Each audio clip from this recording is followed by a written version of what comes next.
Fabulous. And here we are, Mindful Monday meditation session. I Meditate Club every Monday. Oh, I love it. Love it, love it, love it. And we have a format, obviously, which we're aware of for this. But if you're watching this for the first time, you won't be aware of it. So I'll tell you what it is. We do a little meditation relaxation thing.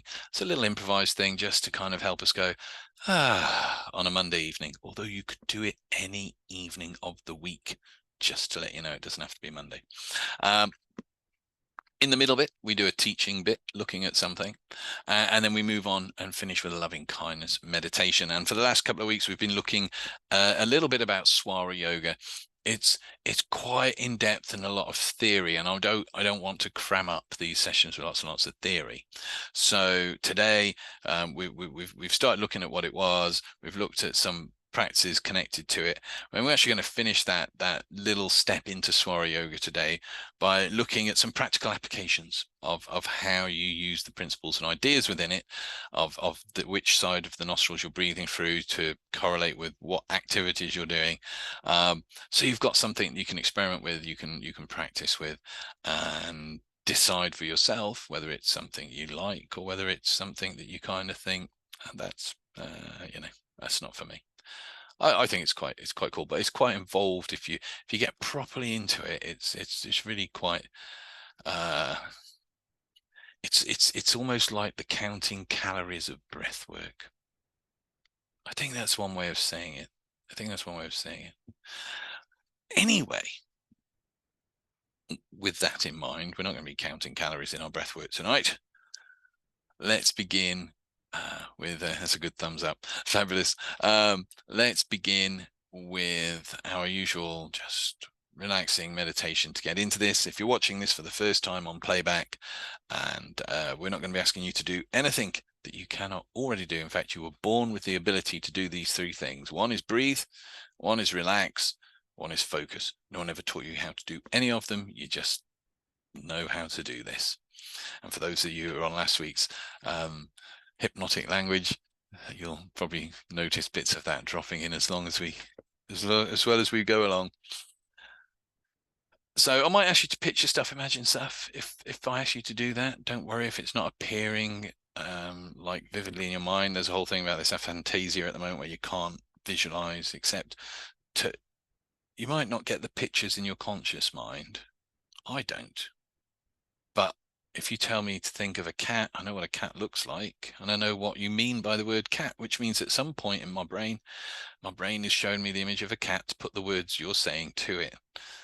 Therefore, I am visualizing. I read something the other day where somebody said, "Oh, I can't do meditation because I just think about the stuff." And it's like, yeah, that's all you need to do. Just think about it. But I also read something that the moment you feel like you're doing something in meditation, you're not meditating. So it can be effortless. So, you're focusing on an idea, but you're not forcing that focus on an idea. You're following your breath, but you're not forcing your breath. You're allowing yourself to relax, but you're not forcing yourself to relax. In fact, you're not really doing anything, just relaxing and just focusing on what you're experiencing within that, but just observing it. There's not even a need to label things. If a feeling comes up and I don't know, maybe there's a feeling of anger that gets released as you're meditating, and you don't even need to go, "Oh, I'm angry. That's anger. Why is that there?" You just go, "Oh, look at that." Let it go. And if it pops up again, go look at it again. Just let it go. So let's begin. Have a fidget, get comfortable, have a stretch. And we'll begin. If you are laying down while you listen to this, or if you're sat, make sure you're not crunching your neck up, because you want to be able to breathe as freely as possible. Again, because there's nothing to do. None of this needs to be forced. You can just relax. So We'll start by taking 3 wonderful deep breaths in. And you may choose to close your eyes and relax on the first breath. You may choose to close your eyes and relax on the third breath, or maybe you'll choose to close your eyes and relax on the second breath. But whenever you choose to close your eyes and relax, I know you can get the most out of this session today. So let's take a deep breath in. Hold it and relax.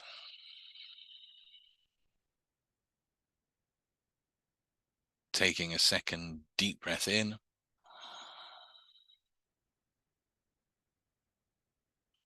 Hold it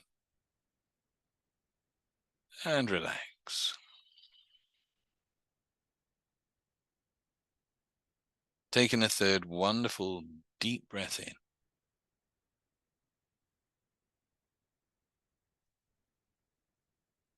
Breathing out, just let that go and relax. And just return to your natural breath. The gentle rise and fall of your own rhythm, your own tide.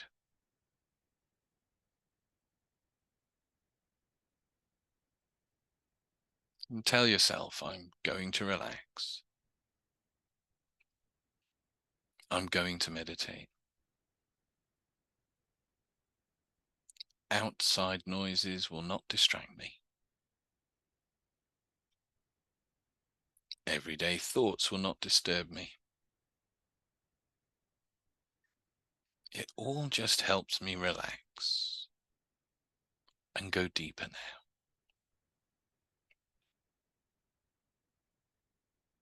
And just take some time, literally just following the journey of your breath in through the nostrils. Just imagine you're breathing down into the pit of your stomach. Just follow that breath all the way in, and then as it gently releases, follow it all the way out.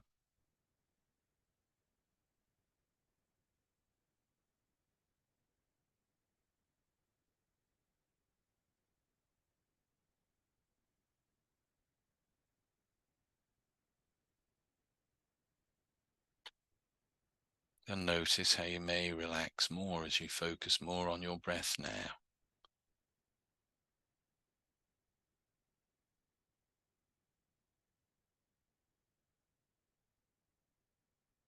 And you're aware of the temperature in the room, where you're sitting or lying, aware of the sound of my voice. As you continue to just focus within and relax.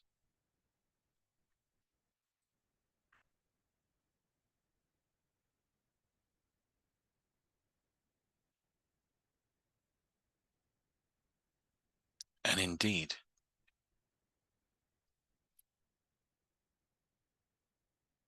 there is a part of you that's aware of your immediate surroundings.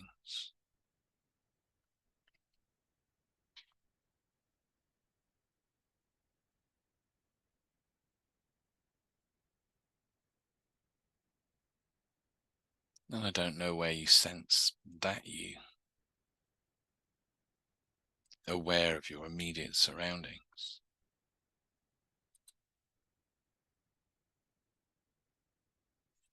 Maybe in a foot, maybe in an arm or a leg. Maybe you sense that just in your head. But where is that?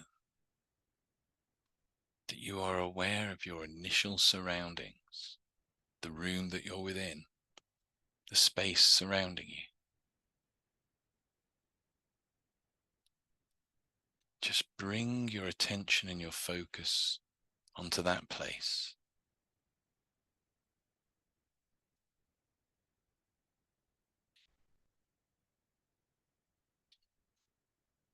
Just observe how that feels, that immediate awareness.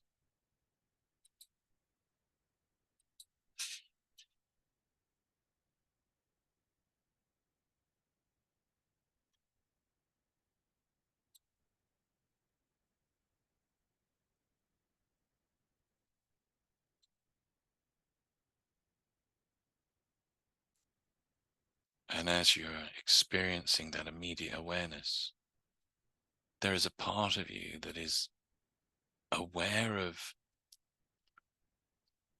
the house and the street that you live in.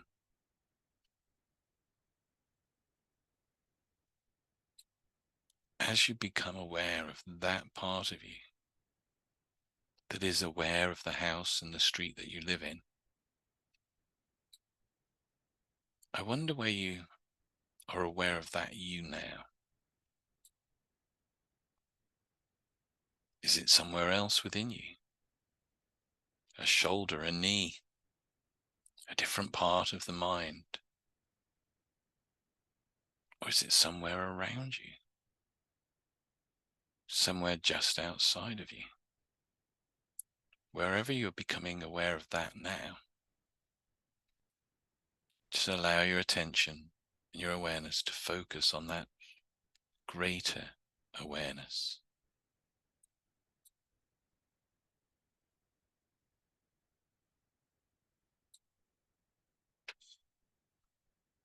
And just notice how that feels. Observe that without judgment, without thought. Just being aware of that awareness now.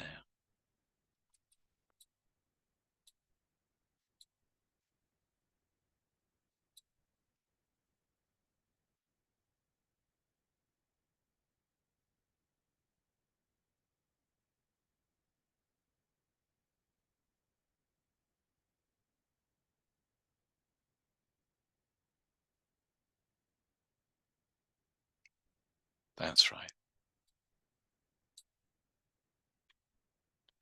And beyond the awareness of the house and the street that you live in is the awareness of the area you live in. The town, the county,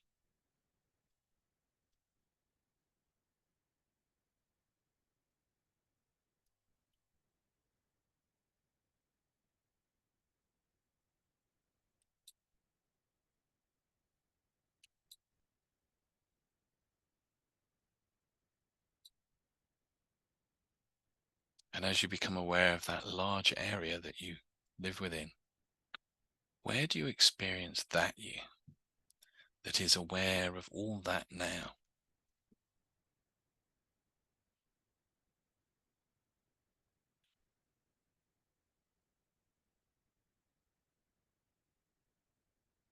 Somewhere within or somewhere without, that greater awareness.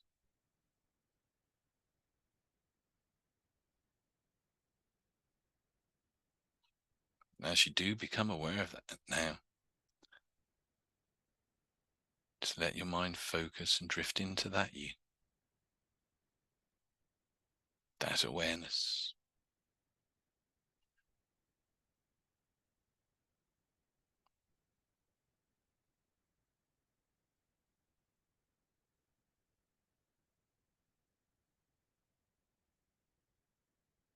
And from that awareness, you become aware of that part of you that is aware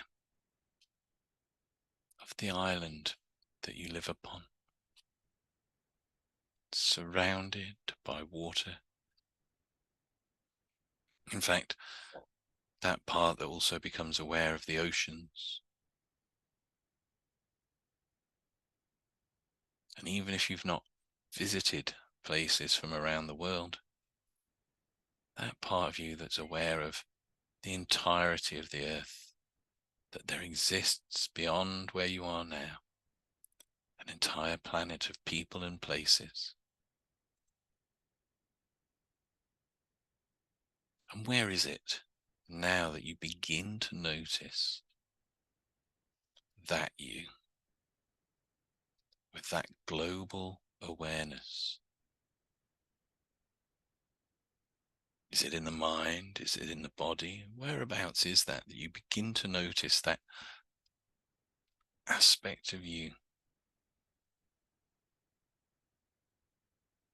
with that global awareness, and drift into that you, drift into that place observe that global awareness.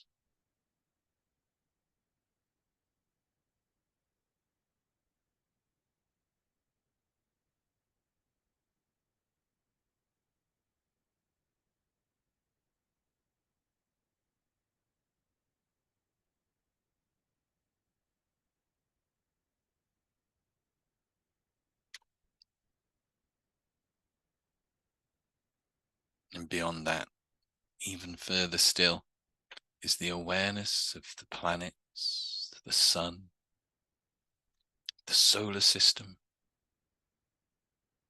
Even though they're places you've not been, you're aware that they exist, and there is a part of you that carries that awareness. Where do you experience that part of you now? Within you, around you. Just become aware of that now. That is that awareness of the stars and the planets, the galaxies.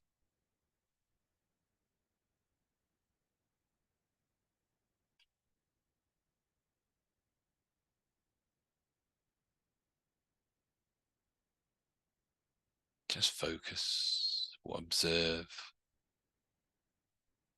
Step into that awareness that you.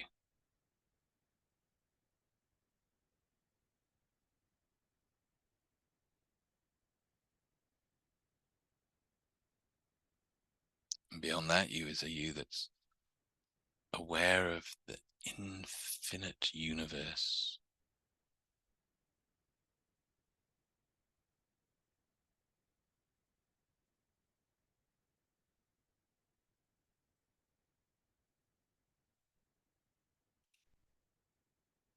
And no matter which direction, stretching out eternally. Every star, every space in between. Even though we can't see it, we know it's there.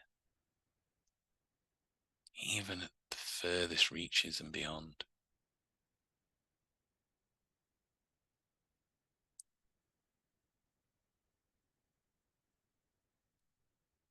And where is that you within you now that is aware of the vast eternity of space?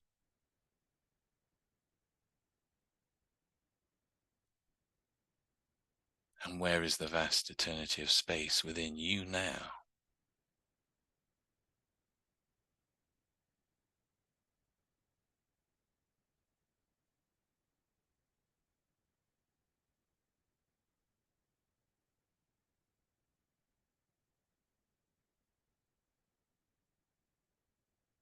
The vast eternity of space. The universe. Where within you now can you begin to experience that eternal, infinite?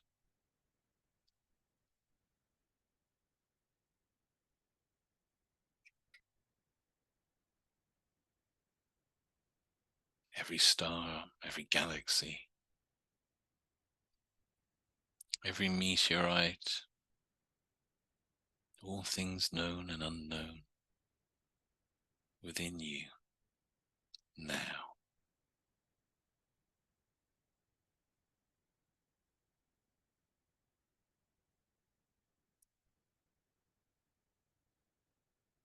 And you're going to take 3 deep breaths together to bring that awareness to that vastness of the universe within you now. Take a deep breath in.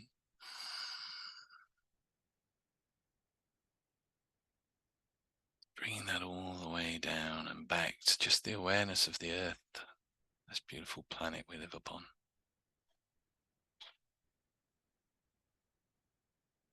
Taking a second deep breath in.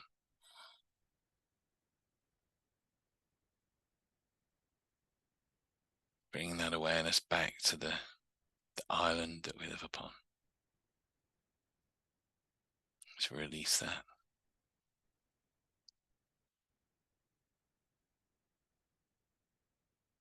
Taking a third and wonderful deep breath in, being aware of your immediate surroundings and the vast expanse of an eternal universe within.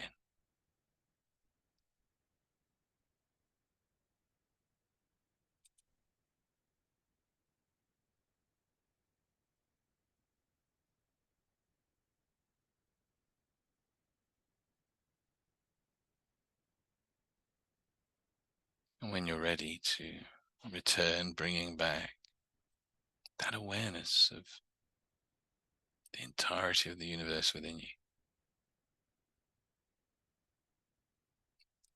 then you can maybe begin to become aware of a foot or a hand, maybe wiggle a toe or a finger, and just start to return back to now, to feel good, ready to move on, to get the most from the session and have a wonderful week this week.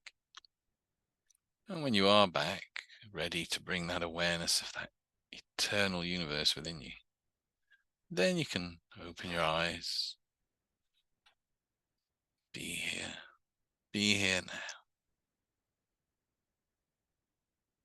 And then when you're ready to continue, just give me a wave to the camera and I'll know that we're ready to move on. Wonderful, fabulous. So over the last couple of weeks, been looking at Swara Yoga, or the introduction to Swara Yoga. And this works on the premise of the science that depending which nostril you're breathing through affects your ability to function fully within any given situation, and that there are certain times with certain activities that it's better to be breathing through the one nostril or the other. And changing the swara, changing that flow of energy, because within Swara Yoga, the breath, and with any yoga, breath is seen as carrying that universal energy. Being able to change that to match the activities of the day is a way of managing your body's energy system, managing your vitality, managing your consciousness to suit the tasks at hand.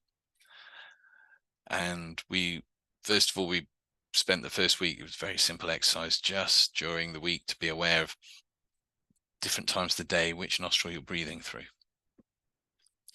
Then we moved on last week to being able to kind of just gently try and consciously shift that breathing from nostril to nostril, which, is that is something that can be a little challenging. However, today I'm going to share with you the deeper secret of how to shift that breathing from one nostril to another. And there's a number of different methods, some of which involve having a miniature little, like a little crutch that you sit down with, and you tuck it under the appropriate arm. So say you're breathing through your left nostril, but ideally for what you've got to do today, you need to be breathing through your right nostril. Then you would put the crutch underneath your arm, lean onto it in a seated meditative position.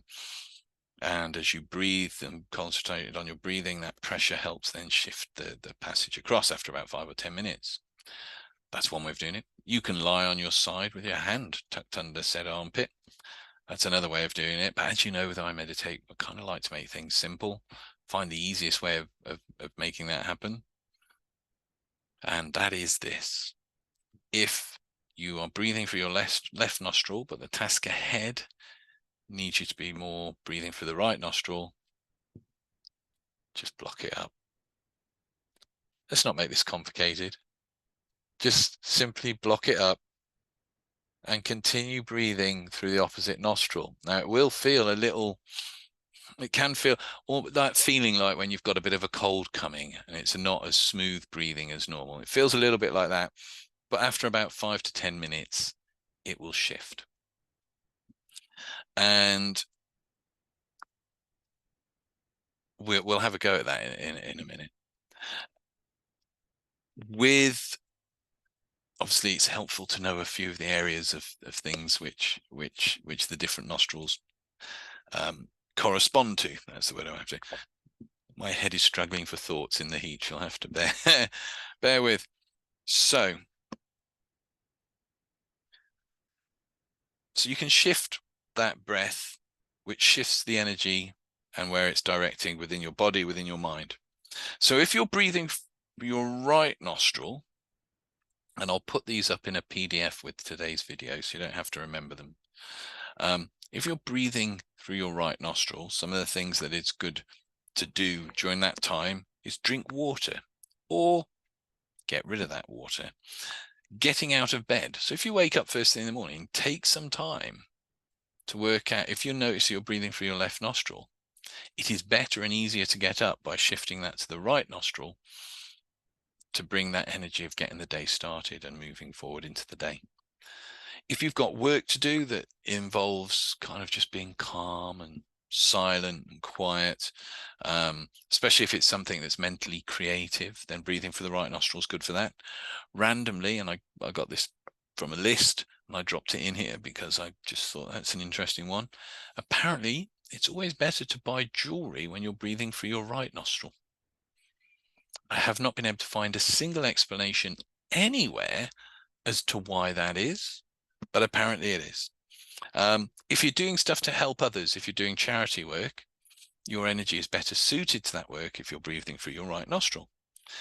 If you have disagreements to settle, and that can be anything from kind of having to take something back to a shop to a fallout with your neighbors, if there's something needed settling and sorting out, then you're better breathing through your right nostril than your left nostril to do it. It will put your energies and your mind in the best place possible to deal with that.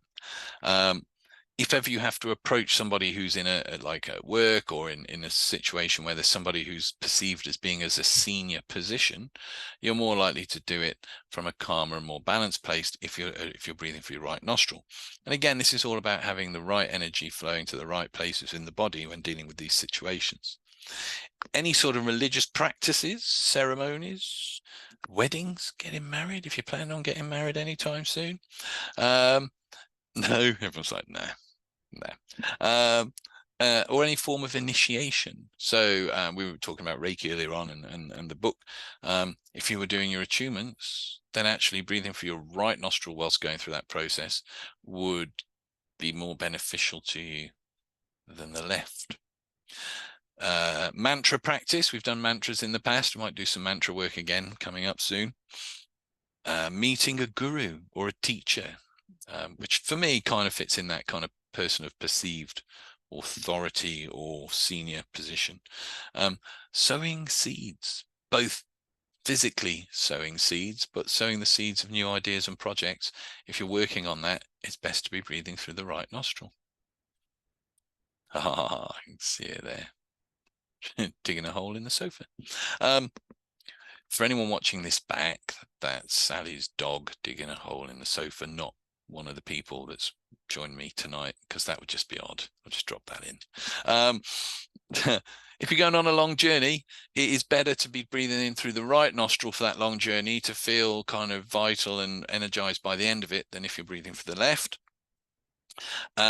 Anything to do with medicine, treating diseases. So if you're taking cough medicines, pills and potions, you'll get the most from that or that treatment if you're right nostril breathing at the time of taking it. Singing, I like this one. Singing, playing, composing, and listening to music is another good time to be breathing through your right nostril. It's making your brain more alert. It's making your brain more active, and makes you more aware of what you're doing in that physicality. And for the ladies, if you're going out on the pull, to attract a man, you're going to be more successful if you are breathing through your right nostril. Don't kind of shoot the messenger, so to speak. There's thousands of years of yoga study gone into this. So, just, if you're out in a cafe and you think he's all right, block your nose up if you're breathing through your left for 5 minutes. You'll wonder what the hell you're doing, but probably come over and speak to you, thus breaking the barrier, which then allows you to strike up a conversation. It's good, that, isn't it? Yeah. So that's for the right nostril. And then for the left nostril is breathing is good if you're doing physical activity and hard work. So rather than putting the energy into mind and consciousness more, it's putting it more into the body and the physical. So physical activity and hard work, eating It's always, if you're going to sit down to eat, breathing through your left nostril means you'll get the most from the food. Drinking alcohol, apparently, breathing through your left nostril. I've not tried that one, I'll be honest. If I'm drinking alcohol, I'm not often thinking about breathing. Well, I am, but only as a in the background thing. Risky or heroic feats. So, if a cat needs rescuing from up a tree, or you need to jump in front of a bus to grab somebody, then breathing through your left nostril is good. I mean, slow down because you only have one hand. It's true. It's true. And I would imagine with this heroic acts thing, it's like, if you realize you're breathing through your right nostril and somebody needs saving, don't stand there for 5 or 10 minutes trying to sort it out. I think that's more of a case of, if there's something like that that needs doing, it's more likely to go well if you're left nostril breathing at that time. However, you might kind of not be so confident or bold. But again, quite often heroic acts involve some sort of strength. So actually that left nostril breathing is breathing that energy into the body to give it more strength and vitality. Any sort of intellectual study. So Sally, when you're working on your degree, left nostril breathing will help you get more from it and help you do better with that. Gardening and agriculture, left nostril. Commerce, buying and selling.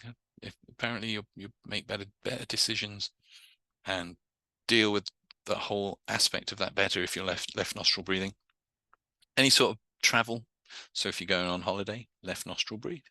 Kind of sentencing, resistance, accusing, or opposition. Anything where, again, there's a bit of a challenge which involves pointing the finger or having to resist having that finger pointed at you. Or, I mean, I try not to deal in judgment, so I don't personally like this one very much. But if you're having to judge or pass a sentence on something, then left nostril breathing is going to give you the most balanced outcome.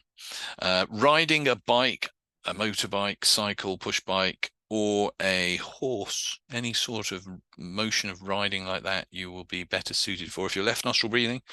And for any guys that ever watch this, although I don't think there are any bar me in I Meditate at the moment, you're missing out, because now you know the secret of going out and meeting someone, because you need to be breathing through your left nostril. If you've been going out as a guy and wondering why it is your friends are all finding girlfriends but you're not, it's because they're probably breathing through their left nostril and not through their right.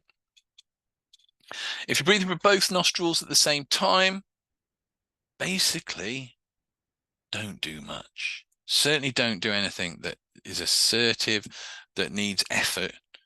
That's the time to meditate. So if you're working with this, if you choose to work with this, and I do encourage it, all these things are there to explore and experience. But if you're going to do something like prayer or meditation, get in it so you're breathing through both nostrils will actually raise your consciousness and your awareness for that activity. So you check which side you're breathing on before you take the action. And if you need to change it, then you make that shift. And there's a lot more. There's a lot more. I think I said at the beginning, a lot more theory within Swara Yoga that I've just not. We've not got into, because obviously these little middle sections are just tasters of things and exploring things. But hopefully, if you go back and watch the 3 sessions, there's enough there for you to start. Even if you just pick one element of your life, one aspect of your life, and go, okay, let's explore this. I'll make it, every time I sit down to eat, I'll check which nostril I'm breathing through. And before I do it, first of all, if I'm on the wrong one, I'll see what it's like. But then if you notice you're breathing on your right nostril and you need to be breathing on the left when you eat, start making that shift before you eat, and notice how you experience your food. Notice how you feel after eating your food. So you can explore it that way. So that is our little journey into Swara Yoga. Like like you say, there's a lot more to it, but that gives you an idea of the general ideas, the simple theory behind some of it, and some practices to hopefully play with and explore. I've just noticed there's a message popped up. Let me just, it's doing that thing it does where it won't let me see the message. Hang on, I've worked out how to do this. I have to do it like that. No. Oh no, like this. Eating, it'll slow it down because you only have one hand. Oh yeah, I already read that, didn't I? See, if I'd been breathing for the right nostril, I'd have probably known that already. Fabulous. Okay, so let's settle in. I can recommend a book, as always, if Swara Yoga is something you think, well, I'd like to explore that. Amazingly, it's actually called Swara Yoga. But I'll put it up with the PDF, so further reading and some more information about it in the members area. So let's step into our loving kindness meditation.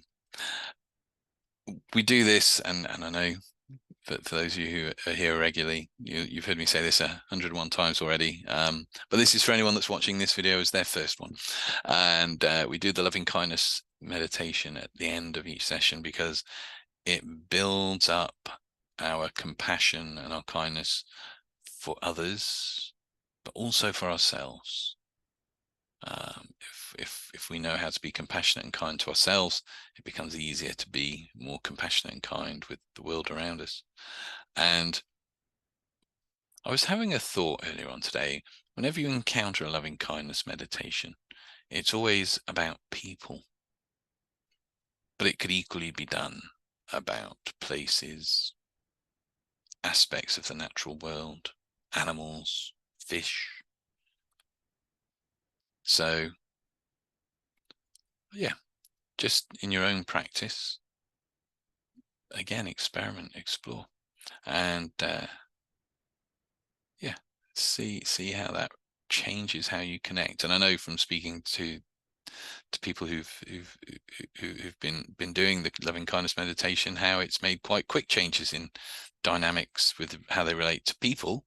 So I wonder what differences you'll notice if you apply it to the natural world. You could even apply it if your workplace is a bit grim and hostile at the time and it just feels like the office itself, not actual people. Apply it to the office. See your office and send that love and kindness out to it. It will work. So let's begin. We'll take 3 deep breaths again because that slows us down and allows us to relax. Have a fidget, get comfortable. And let's begin by taking a deep breath in, breathing in. Hold it. And breathing out. Breathing in. Hold it. And breathe out. Breathing in. Hold it. And breathe out. And if you've not done so already, just allow your eyes to gently close. And there's nothing to do. Just relax. The more you relax, the better you feel, and the better you feel, the more you can relax now with every breath. Each moment. And I want you to just become aware of a memory of a time where you experienced an act of real kindness, a real loving, kind moment, whether it was someone you knew or even a stranger did something that you were just like, wow. And as you become aware of that now, I wonder where you experience that loving kindness within you. Where within your body do you experience that? So if I was like, say, butterflies, you kind of stage fright, you get butterflies. You often feel that as a fluttering in the stomach. But when you think of that loving kindness, where within your body responds? Just becoming aware of that now. And on every breath in, I want you to notice that feeling, how it may begin to expand, as though you're inflating that sense of loving kindness, growing that sense of loving kindness within you. And on every out breath, it starts to spin and flow within you. And if it helps, think about it, imagine it as a light or an energy flowing within you. And I wonder what color that light and energy would be as it spins and flows within you. That allows you to really begin to generate a sense of loving kindness now.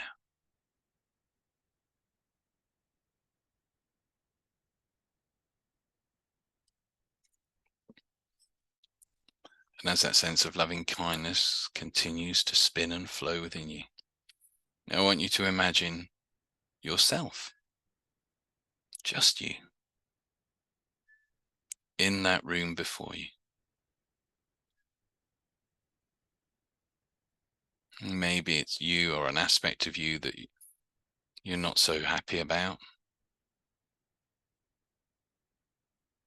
Maybe it's an aspect of you that keeps trying to do something, but you don't feel like you're getting there. Maybe you get frustrated with that part of you. So just imagine, think about that part of you there in the room.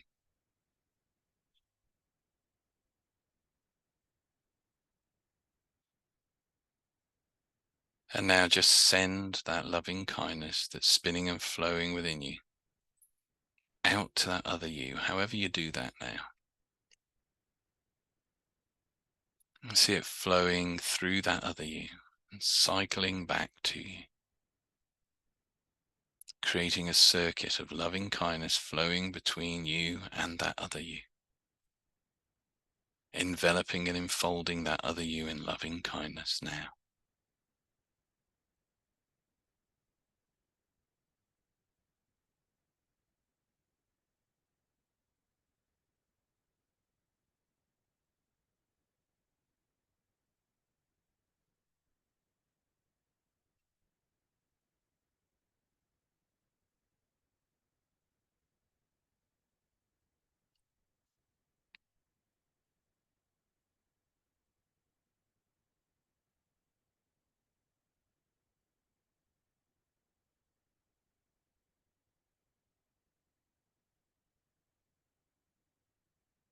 That's right.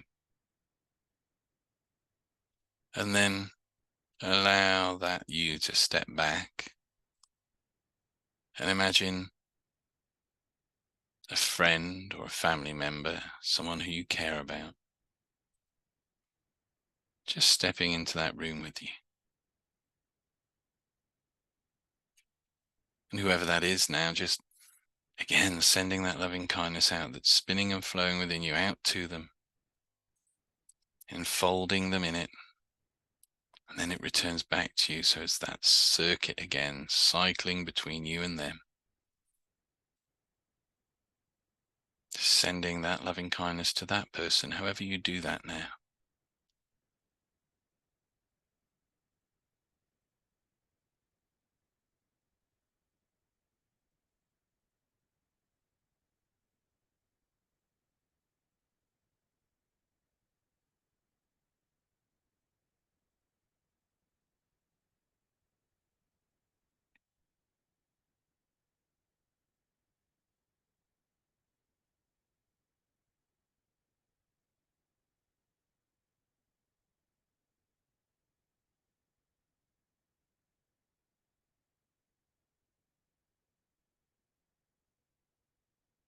That's right.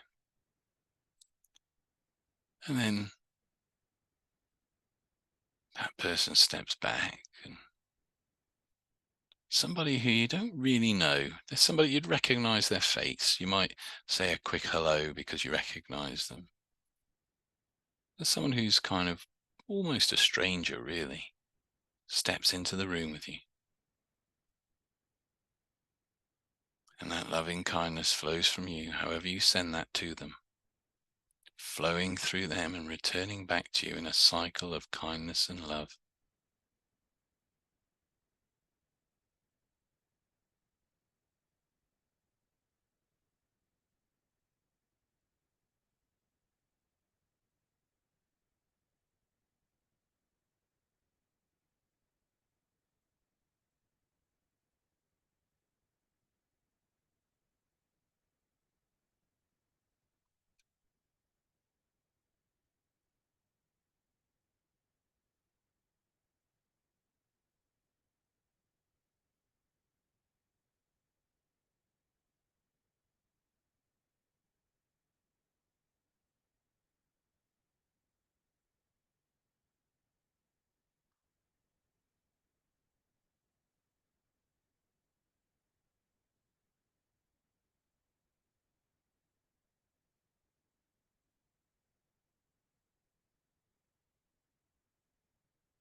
That's right.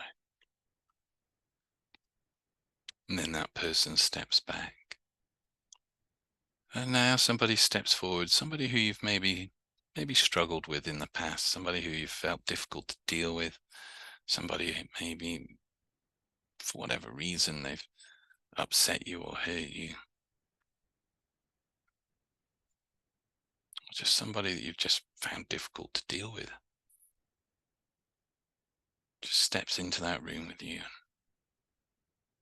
I don't know how you do this now, but as you begin to send that loving kindness to them, it flows through you out to them, enfolding them in that loving kindness as it returns back to you, cycling between, flowing between the two of you. Just continue to allow that to flow, to send that out.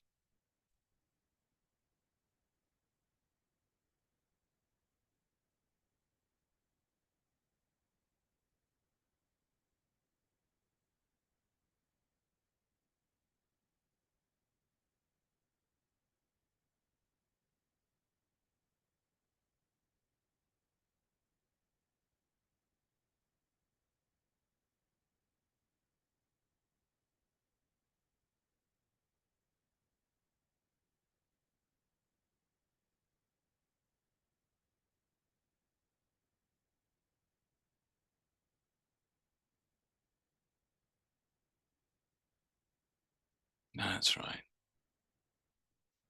And they step back.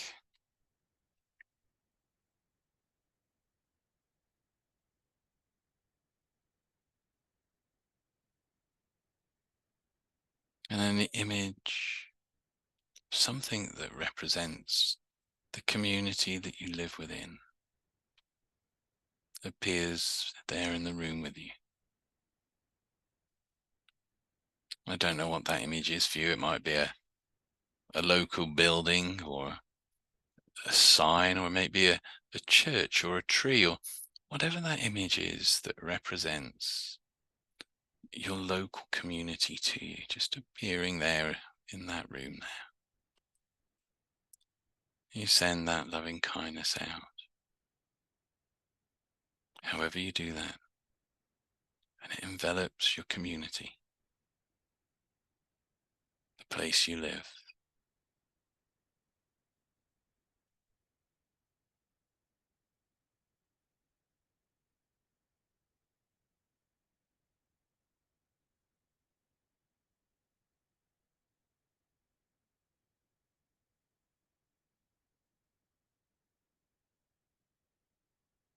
That's right. And finally, all the others, you, that person you care about, the person you don't really know, the person you used to struggle with, step forward and connect. And that loving kindness flows through each and every one of you, all the way back through to you in a circle of kindness and love. radiating out into the world.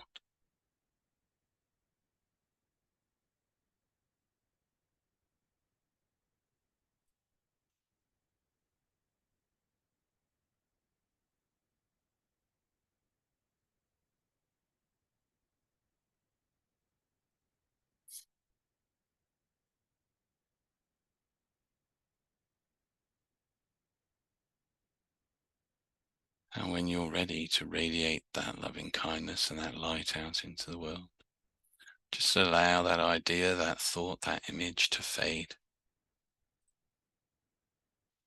Become aware of that loving kindness spinning and flowing within you. And that feeling, that love, that kindness is yours. It always has been. And now as you return, you can maybe begin to know that you can carry that out into all aspects of your life, to all people that you meet. And when you're ready to return and have a wonderful week, then and only then just start to come back. And when you feel ready to take that light and that love out into the world and have a great week, then you can open your eyes, be here now. And then when you're fully back, you can just give me a wave to let me know. That's wonderful.